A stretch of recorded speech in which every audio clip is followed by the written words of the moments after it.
good? Are you good? Are you good? I'm Yeah, good. we're good. Okay, can you go ahead and state your name and spell it for me? So my name's Nick Peterson, Nickpeterson, and I am the director of Tuscaloosa County Emergency Management Agency. Awesome.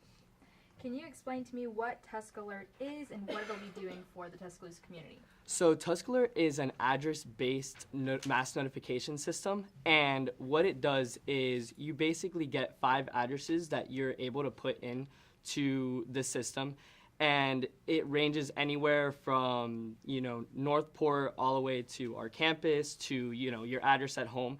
And so let's say you have work in Northport, and there's a bad weather storm or something, you'll get a notification for that address. Sorry, can we do that over again? Sure, That was horrible.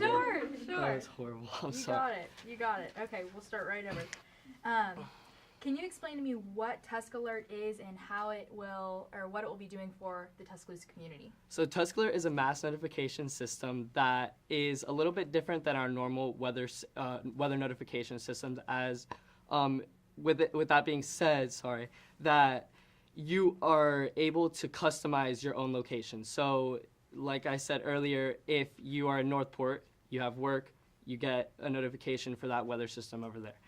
If you're here on campus and there's a tornado running down University, you'll get a notification for your location at that moment. So it's really beneficial to our community members because depending on where they are, they'll be able to know whether or not they're safe.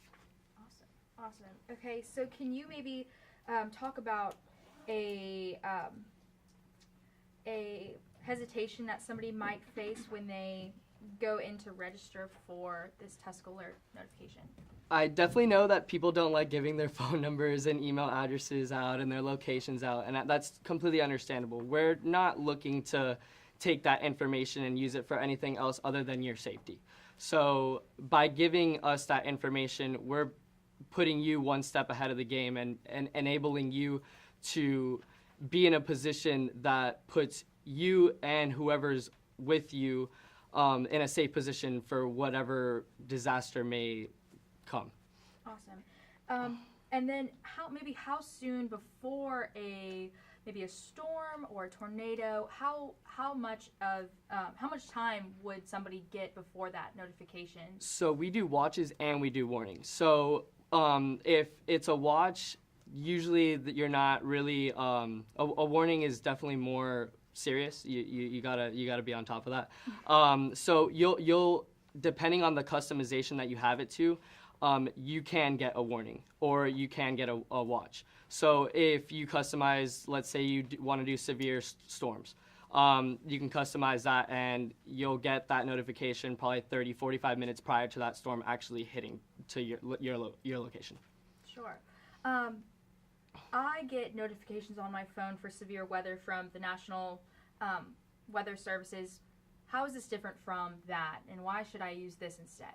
So NOAA Weather is obviously great, and we actually use them through Everbridge. That's who is providing our weather for us. But they're on such a broad spectrum. So we are location based to one address or 5 addresses. So let's say you have a mom that is, for example, my mom in Miami, Florida, and she has a couple kids that go here, work here. She can have, my sister's address and my address, and we obviously are going to be living in different locations. So my sister may not be safe, but I may be safe, and it's better in the sense that it's to that main location, not just a broad location, general location. Awesome. And then you mentioned the University of Alabama and how students may be affected with severe weather. How do you plan on incorporating the University of Alabama and kind of advertising this to parents and students and faculty maybe that would? So we've actually gone one step ahead. I know that we are working with athletic teams. We're working with Greek life. We're working, sororities, fraternities. We're working with clubs. We're just really trying to get the word out there. We're any way possible that we can. We're communicating with students, via social media, Facebook, Instagram, the whole 9 yards. We're trying to communicate with our students as much as possible. And is there maybe anything that you might want to add? Maybe something I missed? I really encourage people to sign up for this. You know, you never know when you're going to run into a really bad situation, and if you're one step ahead of the game, you are putting you and yourself. Let's do that over. I'm sorry. Sure. Is there maybe anything that I missed, or something you might want to add? So yeah, you're putting yourself in a much better position. You know, you have the information given to you. You know, for example, me, my dog. I can't necessarily get into any shelter that I want. I might need to get into a shelter that's dog friendly. So the information that's provided through Tuscaler is obviously going to be beneficial to, you know, your specific needs, depending on, you know, your dog, your kids. You know, it's customizable to, you know, put yourself in a better position for whatever may come. Awesome. Thank Good you. job.